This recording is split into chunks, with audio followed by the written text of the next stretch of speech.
President Bola Tinubu has urged African leaders to stop clinging to their old habits of depending on foreign plans. Tinubu, represented by Vice President Kashim Shettima, made the call at the Dr. Kayode Fayemi's commemorative symposium and inauguration of the Amandla Institute for Policy and Leadership Advancement. The symposium's theme was renewing the Pan-African ideal for the changing times, the policy and leadership challenges and opportunities. Tinubu pointed out that it would be wishful thinking to hope that the renaissance of Africa will happen as a gift, maintaining that it must be built. But the post-idea world deserves excuses.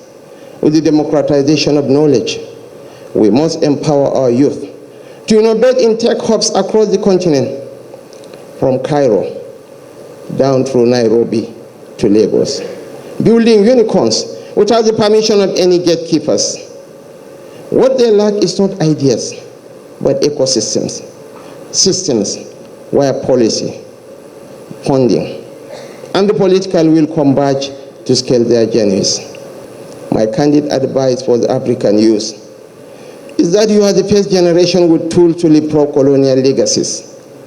For those of us privileged to lead you through this interesting time, we must never forget that our legacy can only be sustained by the systems we institutionalize.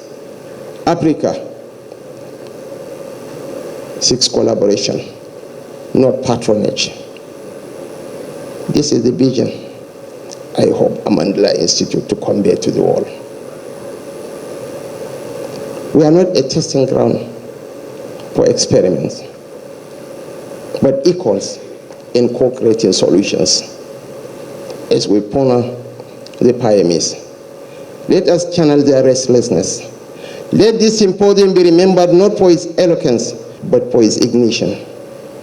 It's time for Africa to stop debating ideas and start deploying them.